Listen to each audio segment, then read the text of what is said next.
So dear friends, a very warm welcome to all of you in this new session.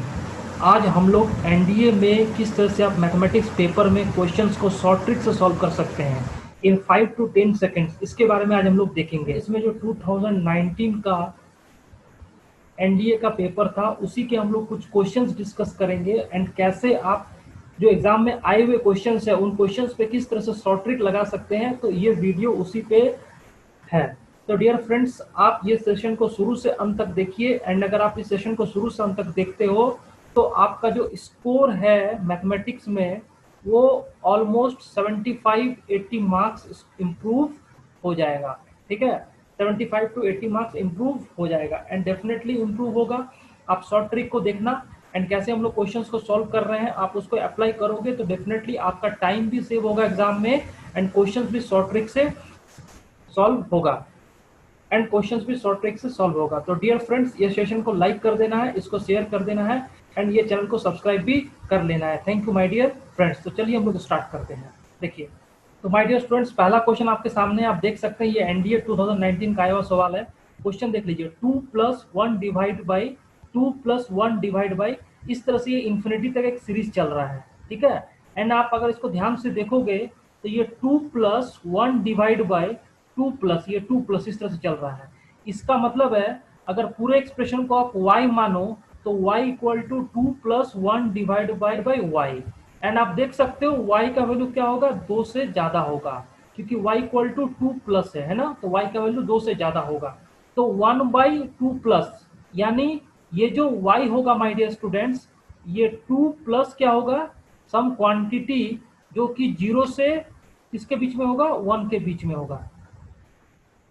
यानी ये quantity 0 और 1 के बीच में होगा और ये 2 है।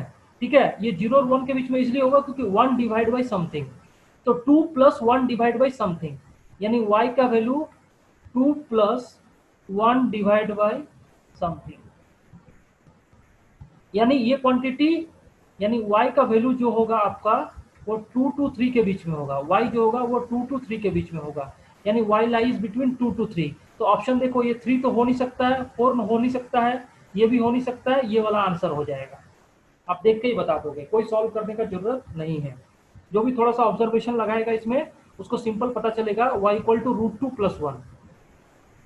तो देखो डियर, एक क्वेश्चन ये भी है, आया हुआ है 2019 में। ये सारा 2019 का क्वेश्चन हम लोग देख रहे हैं। ठीक है, how many real roots does the equation have. अब ध्यान से देखो, रियल रूट्स की बात कर रहा है। ठीक है, तो राइट हैंड साइड क्या है, 0। तो ये लेफ्ट हैंड साइड में देखो x² यानी कैसा क्वांटिटी है, पॉजिटिव। 3 mod ऑफ x कैसा क्वांटिटी है, पॉजिटिव। 2 कैसा क्वांटिटी है, पॉजिटिव। यानी पॉजिटिव पॉजिटिव पॉजिटिव, 3 पॉजिटिव का सम, यानी positive plus positive plus positive equal to 0। कभी पॉसिबल है, नहीं है। यानी जब आप पॉजिटिव नंबर्स को सम कर रहे हो उसका वैल्यू इक्वल टू 0 पॉसिबल नहीं है। तो इस केस का आंसर क्या हो जाएगा, no real root. No real root यानी नंबर ऑफ रूट्स क्या हो जाएगा, 0। तो इस क्वेश्चन का ऑप्शन ए आंसर आ जाएगा, नंबर ऑफ रियल रूट्स 0। इस क्वेश्चन का आंसर आ जाएगा 0, यानी number of real roots does this equation है 0। ठीक है, क्यों 0 हुआ, क्योंकि 3 पॉजिटिव क्वांटिटी है, x², 3 mod ऑफ x और 2, तीनों को सम करके कितना आ रहा है, 0, यानी नंबर ऑफ रियल रूट्स 0। ठीक है, चलो ये हो गया, तो आंसर हो गया ए। अब इस क्वेश्चन को देखिए, the equation ax + by + c = 0 represents a straight line.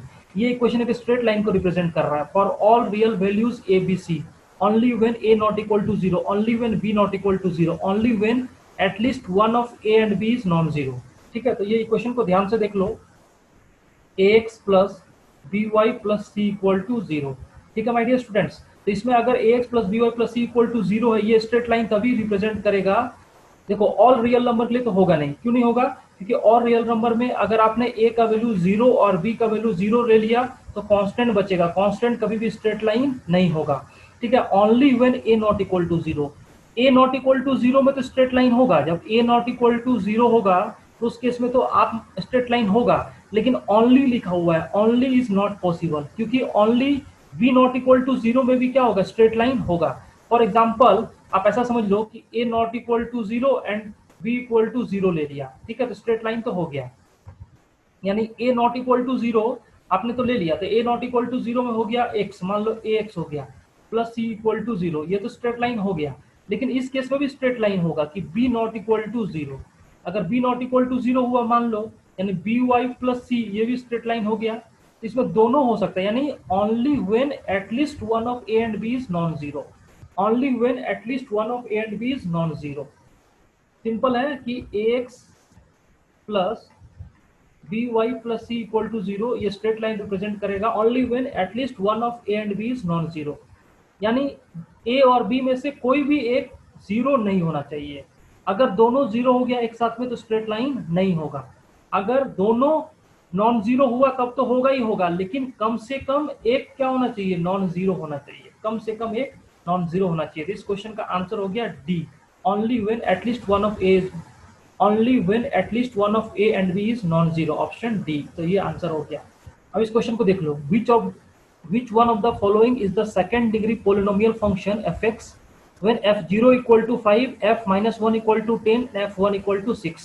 अब ध्यान से देखो my dear student, f0 x का वैल्यू 0 पर 5, तो 0 माइनस 0 प्लस 5, 0 माइनस 0 माइनस 5, तो माइनस 5 तो नहीं होगा, ये प्लस 5 होगा, ये प्लस 5 होगा, यानी 3 आंसर हो गया, ए बी ए सी और डी। बी तो नहीं हुआ, ठीक है। बी क्यों नहीं हुआ, क्योंकि बी पर f0 पर कितना हो जाएगा, f0 इस केस में कितना आ रहा है, -5, तो पॉसिबल नहीं है, -5 नहीं पॉसिबल है ना। अब ध्यान से देखो यहाँ पर मैं f1 देखो, पहला केस में कितना हो जाएगा, 5 माइनस 2 प्लस 5, यानी 10 माइनस 2 8, पॉसिबल नहीं है। सेकंड केस में देखो f1 3 माइनस 2 माइनस 5, ये कितना हो गया, 3 माइनस 7 यानी -4, ये भी पॉसिबल नहीं है। लेकिन तीसरा वाला ऑप्शन को देख लो आप ध्यान से, f1 इक्वल टू 6, यानी 3 माइनस 2 प्लस 5, तो ये होगा 8 माइनस 2 यानी 6 है, यानी option C is the correct answer. देख के ही पता चल रहा है, कुछ सॉल्व करने की जरूरत नहीं है, ठीक है। ऑलमोस्ट आप 5-10 सेकंड में सॉल्व कर सकते हो बाय ऑब्जर्वेशन। सिंपल f0 से आपने एलिमिनेट कर दिया ऑप्शन को, फिर आप f-1 पर भी चेक करो, f1 पर भी चेक करो, किसी में भी एक पर्टिकुलर पर चेक करके देखो, आपको ऑप्शन एलिमिनेट हो जाएगा, है ना। तो ऑप्शन से एक ही आंसर मिल रहा है, f1 इक्वल टू 6, यानी 3 माइनस 2 प्लस 5, ठीक है। ये तीसरा वाला भी नहीं आएगा, तीसरा वाला में अगर आप f1 करोगे तो 3 माइनस 10 प्लस 5 यानी 8 माइनस 10, 8 माइनस 10 यानी -2, ये पॉसिबल नहीं है। तो option C is the correct answer, 3 minus 2 plus 5, ठीक है, यानी 8 माइनस 2 यानी 6 इज द करेक्ट आंसर। तो ये क्वेश्चन भी आपने सॉल्व कर लिया बहुत सिंपल तरीके में। तो चलिए नेक्स्ट क्वेश्चन पे हम लोग आते हैं। तो डियर फ्रेंड्स, एक और सवाल आपके सामने है, if third 8th and 13th terms of a GPR PQR respectively, ठीक है, third 8th and 13th terms है PQR respectively, then which of the following is correct. तो अब इसमें ध्यान से देखो, सिंपल सा बात है कि जीपी में क्या होता है, प्रोडक्ट होता है ना।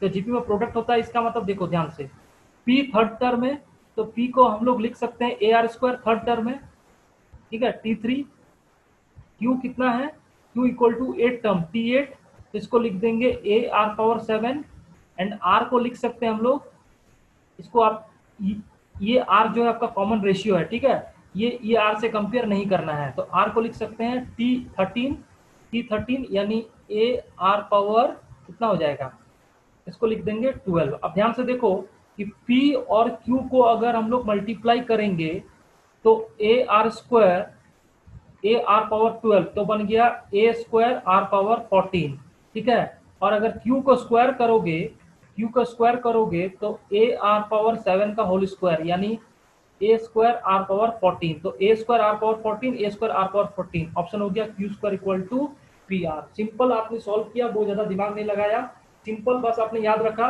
कि जीपी में क्या होता है, प्रोडक्ट करना पड़ता है ना। तो एक बार आप फिर से देख लो इस क्वेश्चन को, आपने क्या किया, P का वैल्यू लिखा AR², Q का वैल्यू लिखा AR⁻7 एंड R का वैल्यू लिखा AR⁻12। तो आपने क्या किया यहाँ पर में, Q² को लिखा P इंटू R, Q² का वैल्यू लिखा P into R, correct answer, ठीक है। तो इस क्वेश्चन का आंसर हो गया A। नेक्स्ट, तो नेक्स्ट क्वेश्चन हमारे पास क्वाड्रेटिक से है, a into B minus C x square plus B into C minus A x plus C into A minus B equal to 0 are equal, then which of the following are correct, ठीक है, which of the following is correct. ये question भी, सारे question जो हम लोग यहाँ पर में डिस्कस कर रहे हैं, ये एनडीए, जो भी क्वेश्चन हम लोग डिस्कस कर रहे हैं ये एनडीए 2019 का आए हुए क्वेश्चन है, ठीक है। अब ध्यान से देखो, इसको रूट्स, इस इक्वेशन के रूट्स इक्वल है, इक्वल रूट्स है, तो आप जब भी इस तरह का साइक्लिक फैक्टर मिले A B minus C, B C minus A, C A minus B. तो ध्यान से देखो इन तीनों का सम कितना हो रहा है, 0 हो रहा है। इन तीनों को सम करोगे तो A B cancel, A C cancel, B C cancel, यानी ये 0 हो गया। यानी यहाँ पर में एक्स स्क्वायर का वैल्यू 1 हो गया, एक्स का वैल्यू 1 हो गया, यानी एक्स इक्वल टू 1 इसका क्या हो गया, एक रूट हो गया। तो जब भी आपको साइक्लिक फैक्टर मिले, साइक्लिक फैक्टर का मतलब हो गया A B minus C, B C minus A, C A minus B, या B minus C minus A minus B. जब भी इस तरह का साइक्लिक फैक्टर मिले तो उस केस में आपको रूट्स हो जाता है, x इक्वल टू 1 रूट हो जाता है। यानी इस इक्वेशन का x इक्वल टू 1 रूट है, एंड बोल रहा है इक्वल रूट्स। इक्वल रूट्स का मतलब हो गया x equal to 1, x equal to 1 equal roots हो गया, इक्वल रूट 1 1 हो गया। यानी अब इसका जो प्रोडक्ट हो गया, प्रोडक्ट किसके बराबर हो गया, 1 के बराबर हो गया, प्रोडक्ट ऑफ रूट 1। तो प्रोडक्ट के लिए क्या करते हैं हम लोग, constant term divide by coefficient of x square. तो ये हो गया c into A minus B divide by A into B minus C equal to 1। ठीक है, तो इसको ध्यान से देखेंगे हम लोग, इसको लिख सकते हैं a minus B divide by B minus C equal to A by c, है ना। एंड ये कंडीशन स्टैंडर्ड है, आपको याद रखना है, ये एचपी का कंडीशन है, हार्मोनिक प्रोग्रेशन का। आप इसको सॉल्व करोगे तो आपको हार्मोनिक प्रोग्रेशन का ये स्टैंडर्ड कंडीशन है। ठीक है, अगर ए बी सी एचपी में हो तो ये रिलेशन होल्ड होता है, आप चेक करके देख लेना। a minus B divide by B minus C equal to A by c, ये हार्मोनिक प्रोग्रेशन का कंडीशन है। अगर आप एपी का कंडीशन लिखोगे तो बन जाएगा a minus b by b by c equal to A by a, ये कंडीशन हो गया एपी का। और अगर आप जीपी का कंडीशन देखना चाहते हो तो आप लिख सकते हो a minus B divide by B minus C equal to A by B. तो एक बार अगर a बाई बी रहा तो जीपी है, ठीक है, अगर a बाई सी रहा तो HP हो गया, एंड a बाई ए हो गया तो AP हो गया। तो इसमें ABC जो हो गया इसका आंसर हो गया HP, हार्मोनिक प्रोग्रेशन। तो आपको पहले समझ लेना है, पहले इक्वल रूट्स की बात किया था, साइक्लिक फैक्टर था तो x इक्वल टू 1 रूट हो गया, तुरंत देख लिया, x इक्वल टू 1 रूट हुआ। और इक्वल रूट्स की बात कर रहा है यानी x equal to 1, x equal to 1 दो रूट्स आया, तो प्रोडक्ट ऑफ रूट कितना हो गया, 1। तो प्रोडक्ट ऑफ रूट अगर 1 हो गया तो उस केस में हम लोग प्रोडक्ट को लिखा एंड उसके बाद में जो रिलेशन है उसको चेक कर लिया। अगर मान लो प्रोडक्ट के बाद में ये आता, a बाई ए आता, तब हम बोल सकते थे कि इस इक्वेशन का जो रूट्स होगा वो किस में होंगे, एपी में होंगे। तो हार्मोनिक वाला रिजल्ट सेटिस्फाई कर गया, a minus B divide by b by c equal to A by c, यानी a b c are in HP. इस क्वेश्चन का आंसर आ जाएगा a b c are in HP. ठीक है बच्चों, तो देखो अगर आपको थोड़ा सा ट्रिक लगाना है कि इक्वल रूट्स है तो उस केस में आपका जो फैक्टर है वो फैक्टर साइक्लिक फैक्टर है, एंड साइक्लिक फैक्टर के केस में हम लोग x इक्वल टू 1 लगा देते हैं। x इक्वल टू 1 सेटिस्फाई कर रहा है, इक्वल रूट्स यानी 1 1, एंड उसके बाद में जो हमारे पास में एपी जीपी एचपी का कंडीशन है उसको लगा दिया तो आंसर आ गया। तो हार्डली इस क्वेश्चन को सॉल्व करने में 30 सेकंड से ज्यादा नहीं लगेगा। कोई भी स्टूडेंट है जो प्रैक्टिस किया हुआ है, जो ऑब्जर्वेशन लगाएगा, वो simply directly product of root को 1 कर देगा and c into A minus B divide by A into B minus c को 1 करके वहां से आंसर निकाल लेगा। ठीक है, तो ऐसे आप टाइम सेव कर सकते हैं। तो चलिए नेक्स्ट क्वेश्चन पे आते हैं हम लोग। तो डियर स्टूडेंट्स, इस क्वेश्चन को भी आप एक बार ध्यान से देख लो। ठीक है, ध्यान से देख लो, इसका वैल्यू निकालना है, कुछ नहीं है इस क्वेश्चन में। 1 minus 2 plus 3 minus 4 plus 5 minus 6 plus dot dot dot कहाँ तक है, 101 तक है। अब ध्यान से देखो, दो टर्म 1 माइनस 2, 3 माइनस 4, 5 माइनस 6, यानी इसका वैल्यू कितना हो गया, -1, इसका वैल्यू कितना हो गया, -1, इसका वैल्यू कितना हुआ, -1। और -1 कहाँ तक चलेगा, 100 तक चलेगा, क्योंकि जो 100 वाला टर्म होगा वो इस तरह से होगा 99 माइनस 100। ठीक है, 99 माइनस 100 होगा, उसके आगे प्लस 101, यानी -1 -1 -1 कितना बार चलेगा, -1 कितना बार चलेगा, 50 बार चलेगा। तो -1 इंटू 50, -50 और साथ में बगल में आपका 101 बैठा हुआ है, यानी -50 प्लस 101, -50 प्लस 101 यानी +51 इज द करेक्ट आंसर। तुरंत आंसर निकला, कुछ नहीं करना है आपको। आप सिंपल ऑब्जर्वेशन से देख सकते हो, यहाँ पर में कुछ नहीं करना, आप सिंपल ऑब्जर्वेशन देख लिया, इसका वैल्यू -1, इसका वैल्यू -1, तो -1 कहाँ तक चला, 100 तक चला। और नंबर यानी -1 कितना बार आया, 50 बार आया, तो -50 एंड लास्ट वाला टर्म 101 है, तो -50 प्लस 101 यानी 51 इज द करेक्ट आंसर। ठीक है, तो 51 करेक्ट आंसर आ गया। तो देखो बहुत सिंपल तरीके से, तो देखो माय डियर स्टूडेंट्स बहुत ही सिंपल तरीके से इस क्वेश्चन का आंसर आ गया। ठीक है, तो चलो हम लोग नेक्स्ट क्वेश्चन पे आते हैं। तो बच्चों ये क्वेश्चन है वेक्टर का, ध्यान से देखो इस क्वेश्चन को। If the magnitude of the sum of two non zero vectors is equal to the magnitude of the difference then which of the following is correct.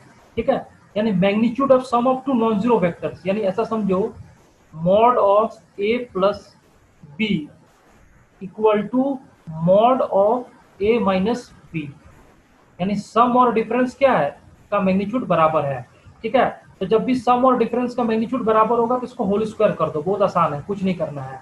तो अब क्या करो, इधर में लिख सकते हो mod of A square plus mod of B square plus 2a dot B equal to, इधर में करोगे mod of A square plus mod of B square minus 2a dot B. तो ये कैंसिल, तो आपको मिल गया 4a dot B equal to 0, 4a dot B equal to 0, यानी a dot B equal to 0। तो यहाँ से थीटा का वैल्यू कितना हो गया, π/2, यानी 90 डिग्री, यानी टू वेक्टर्स आर परपेंडिकुलर। तो कुछ नहीं है, बहुत ही इजी है, आपको बस ध्यान रखना है वेक्टर का सिंपल सा कॉन्सेप्ट है। एंड ये आपको याद रखना चाहिए कि if magnitude of sum of two non zero vectors is equal to magnitude of their difference then theta is 90 degree. Theta कितने के बराबर हो जाता है, 90 डिग्री हो जाता है। ठीक है, यानी mod of A plus B and mod of A minus B equal है, तो मैंने स्क्वायर कर दिया। स्क्वायर करने से mod of A square mod of B square cancel हो गया, एंड आपको फाइनली जो मिला वो A dot B equal to 0। अगर दो वेक्टर का डॉट प्रोडक्ट 0 होता है दैट मींस थीटा कितने के बराबर हो जाता है, 90 degree. That means this two vectors are perpendicular to each other. Option B is the correct answer. ठीक है, तो चलो हम लोग इस तरह से क्वेश्चंस इजीली सॉल्व कर सकते हैं। तो जिसने भी ये कॉन्सेप्ट को पता होगा कि यहाँ पर में कि मॉड जहां पर रहेगा उसको स्क्वायर करके फटाफट हम लोग उसको कैलकुलेट कर देंगे जो सब। इसमें कॉन्सेप्ट ये था कि दोनों का मैग्नीट्यूड है, एक का मॉड ए प्लस बी, एक का मॉड ए माइनस बी, दोनों को स्क्वायर कर दिया। स्क्वायर करने के बाद में ए डॉट बी 0 हो गया, तो ए डॉट बी 0 यानी vectors are perpendicular to each other. ठीक है, तो चलो नेक्स्ट क्वेश्चन पे आते हैं हम लोग। तो माय डियर स्टूडेंट्स ये क्वेश्चन है what is the value of cot a/2 minus tan a/2। अब देखो इसमें फॉर्मूला लगाना पड़ेगा। cot a/2 का फॉर्मूला लगाओगे, tan a/2 का फॉर्मूला लगाओगे, तो आपको फॉर्मूला लगाने का जरूरत नहीं है। सिंपल आप ऐसा करो, आपने a को कितना ले लिया, आपने a को ले लिया 60 डिग्री ले लिया। ठीक है, तो a को 60 डिग्री लोगे तो cot a/2 यानी cot 30 degree minus tan 30 degree. ठीक है, cot 30 degree minus tan 30 degree, तो cot 30 डिग्री कितना हो जाएगा, cot 30 डिग्री हो जाएगा आपके पास में √3 माइनस tan 30 डिग्री कितना हो जाएगा my dear students, tan 30 degree होगा 1/√3। ठीक है, तो यहाँ पर में आपको हो जाएगा 3 - 1 डिवाइड बाई √3 यानी 2/√3। ठीक है, तो यानी 2 cot a का अगर वैल्यू लिखोगे तो 2 cot a कितना हो जाएगा, 2 cot 60 यानी 2 डिवाइड बाई √3। तो आंसर आ जाएगा 2 cot a। Option D is the correct answer. ठीक है, फिर से आप देख लो, आपको फॉर्मूला लगाना नहीं है, आपको a का वैल्यू 60 डिग्री रख देना है। 60 डिग्री रखोगे तो 60/2 30, तो cot 30, 60/2 tan 30। cot 30 कितना हो गया, √3 एंड tan 30 हो गया 1/√3। तो ये सिंप्लीफाई करोगे तो √3 3 - 1 यानी 2 डिवाइड बाई √3 2/√3। ठीक है, यानी आपको पता है कि a यानी cot a यानी cot अगर 60 डिग्री रखा तो cot 60 डिग्री का वैल्यू होता है 1/√3 एंड 2 cot a यानी इंटू 2 यानी 2/√3। तो 2 cot a आंसर आ गया, यानी 2/√3 इज द करेक्ट आंसर। ठीक है, तो ऑप्शन डी इस तरह से आप पुट कर सकते हो। अब आप बोलोगे कि सर 45 क्यों नहीं पुट किया, तो 45 पुट करेंगे तो 45/2 का वैल्यू नहीं पता है, तो वहां पर फंस जाएगा। अगर आप बोलोगे कि 30 डिग्री क्यों नहीं पुट किया, तो 30/2 आपको 15 डिग्री का वैल्यू पता होना चाहिए, तो 15 डिग्री को भी हमने नहीं लिया। इसलिए सिंपल करने के लिए 60 का हाफ 30, तो 60 को पुट करने से क्या होगा कि वैल्यू याद भी रहेगा एंड आप इसको कैलकुलेट भी कर सकते हैं। तो इस तरह से क्वेश्चन हम लोग सॉल्व कर सकते हैं। इस क्वेश्चन का आंसर आ गया my dear students, cot a/2 minus tan a/2 का आंसर आ गया 2 cot a। चलिए नेक्स्ट क्वेश्चन पे आते हैं। अब देखो स्टूडेंट, ये सवाल जो है आपका 3D का सवाल है। 3D का सवाल में देखो, a point on the line x - 1 divide by 1 equal to y - 3 divide by 2 equal to z + 2 divide by 7 has coordinates. इसमें क्या क्या कोऑर्डिनेट्स है, ठीक है।